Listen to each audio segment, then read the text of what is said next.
नमस्कार दोस्तों, स्वागत है आपका हिंदी नॉलेज शो में। तो दोस्तों, आज दो न्यूज हैं, दोनों जबरदस्त न्यूज है। जी हाँ, और दोनों चीन से संबंधित है और चीन की बैंड बजाने वाली न्यूज है। जी हाँ, चलो दोस्तों, वीडियो को हम शुरू कर लेते हैं।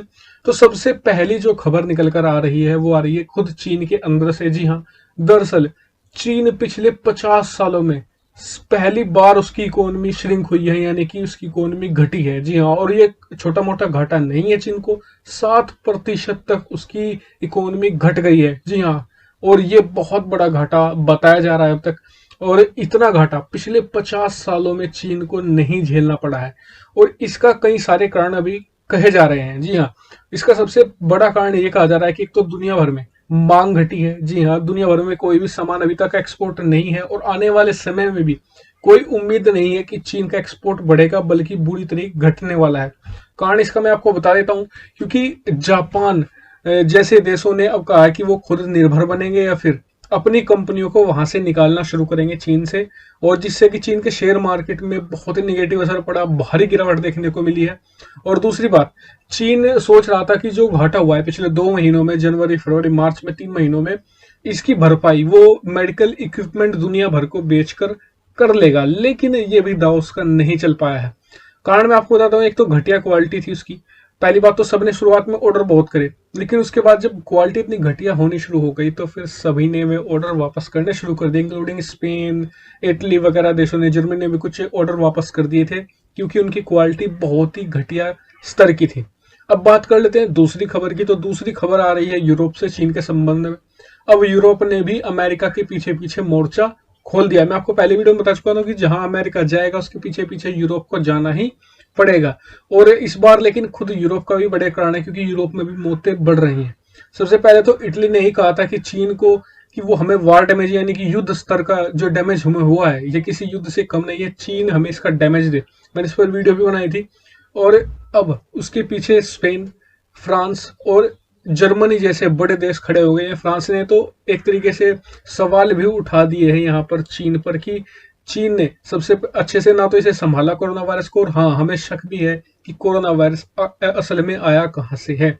जी हाँ, और इस तरह की खबरें आना चीन के लिए बड़ी बुरी खबरें हैं। इसके अलावा जर्मनी ने और फ्रांस ने एक इशारा ये भी दिया है कि वो भी अपने देशों की जो फैक्ट्रियां हैं या फिर कंपनियां हैं जो चीन में मैन्युफैक्चरिंग करती है, उन्हें भी निकालना वहां से शुरू करेगी, जापान की तर्ज पर ही। जापान ने क्या किया, जापान अपने वहां की जो कंपनियां हैं जो मैन्युफैक्चरिंग करती हैं चीन में, उन्हें पैसा दे रहा है कि या तो आप वहां से अपनी फैक्ट्री हटाकर जापान ले आइए, अगर जापान में आपको महंगा पड़ता है तो हम थोड़े बहुत आपको पैसे देंगे, आप किसी और देश जैसे कि भारत जैसे देशों में आप इन्हें ले जाइए, लेकिन चीन में नहीं, क्योंकि चीन पर दुनिया की निर्भरता बहुत ज्यादा बढ़ गई है।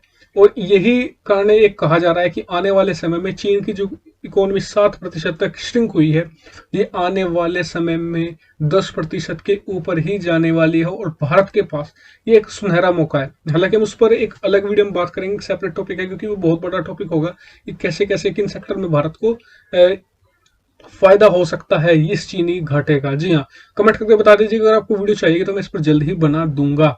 और एक फायदा इसके अलावा अमेरिका भी अब धीरे धीरे शुरुआत करने लगा है। जैसे ही कोरोना वायरस के लेकर जो वहां पर उसके इशू थे वो सोल्व होने शुरू होंगे, जैसे कि वहां पर देखने को हमें मिला है कि मौतें ज्यादा बढ़ रही हैं, तो जैसे ही अमेरिका एक तरीके से वहां से कोरोना वायरस के प्रकोप से निकलेगा, वो सबसे पहले अगर किसी को काटने भागेगा तो वो चीन होगा। जी हाँ, चीन को तो अमेरिकी प्रकोप झेलना होगा ही होगा, खासकर डोनाल्ड ट्रंप का, क्योंकि वे सारा ब्लेम चीन पर डालकर खुद को बचाकर इलेक्शन जीतने की कोशिश करने वाले हैं। और ये चीन के लिए बहुत घातक साबित होने वाला है। लेकिन इसमें सबसे बड़ा विनर सामने निकलेगा भारत। जी हाँ, भारत इसमें सबसे बड़ा विनर सामने निकलने वाला है, क्योंकि जहाँ जो आंकड़े अभी तक आ रहे हैं, इस साल के अंत तक तो हमारी भी इकोनॉमी थोड़ी थोड़ी स्लो होगी, लेकिन नेक्स्ट ईयर जैसे ही कोरोना वायरस पूरी तरीके से खत्म होगा, वैक्सीन आ जाएगी, चीजें नॉर्मलाइज होंगी, तो भारत यहाँ पर सबसे बड़ा बेनिफिशियरी होगा। क्योंकि ये सारी फैक्ट्रियां अगर इन्हें कहीं जाना है जो चीन से निकलने वाली है,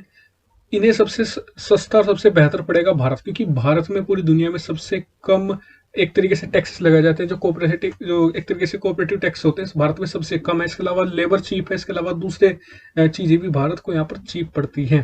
तो दोस्तों, आपका क्या मानना है इसके ऊपर, कमेंट करके जरूर बताइएगा। दोस्तों फिलहाल इस वीडियो में इतना ही। वीडियो क्वालिटी आज आपको ऑडियो क्वालिटी अच्छी लगी क्योंकि मैंने अपना माइक सुधार लिया है, क्योंकि मैं नया तो ले नहीं सकता, अभी लॉकडाउन लगा हुआ है। तो जैसे लॉकडाउन खत्म होगा तो मैं इससे भी अच्छी क्वालिटी करने की कोशिश करूंगा। लेकिन आपको कैसी लगी कमेंट करके जरूर बताइएगा। साथ ही चैनल को सब्सक्राइब करना मत भूलिए ऐसे ही बहुत सारी डिफेंस, फॉरेन पॉलिसी और फाइनेंशियल वीडियो के लिए।